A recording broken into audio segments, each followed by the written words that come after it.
Al-bala muwakkalun bil mantik.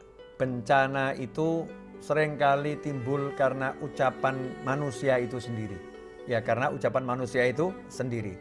Dalam kisah Nabi Yusuf alaihissalam, seperti yang sudah kita sering dengar dan terutama kita baca dalam wahyu-wahyu Allah Ta'ala, Nabi Yusuf mengatakan, ya Allah, penjara lebih aku sukai ya daripada harus ya tergoda oleh wanita-wanita itu, harus terfitnah oleh wanita, harus melayani mereka semua. Lebih baik saya masuk penjara. Akhirnya Nabi Yusuf masuk ke dalam penjara, selamat dari godaan wanita, masuk ke dalam penjara. Ini salah satu contoh yang ada di dalam Al-Quran. Salah satu contoh yang ada dalam Al-Quran. Kalau begitu, kita sadar bahwasannya ucapan itu punya kekuatan. Ya. Ucapan punya kekuatan. Karena ucapan punya kekuatan, maka pakai ucapan ini untuk yang baik. Pakai ucapan ini untuk yang baik. Dalam marah sekalipun, ucapkan yang baik.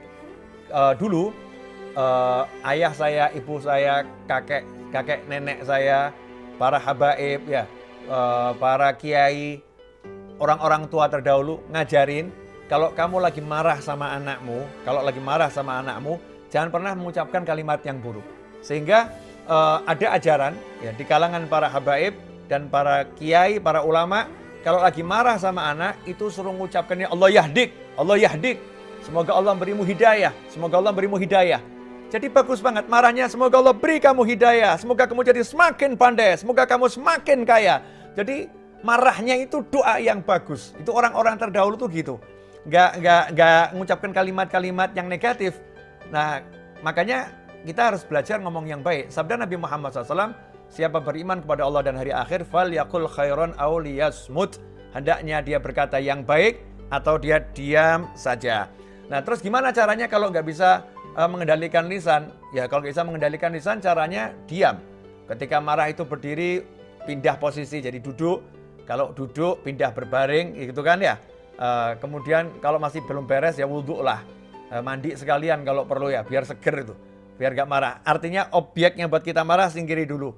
Insya Allah nanti kan jadi tidak mengumbar dengan kalimat-kalimat yang gak baik. Termasuk ucapan itu tulisan. Mulutnya diem tapi di WhatsApp-nya nulis, kamu begini ya sama saja itu. Itu sama saja. Karena ini sebetulnya kan ungkapan hati ya. Ini ungkapan hati. Karena itu hati-hati ikhwani rahimakumullah.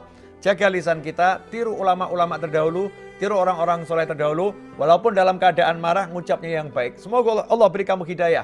Ya, semoga kamu semakin kaya. Oh, itu ada orang yang menipu orang ya.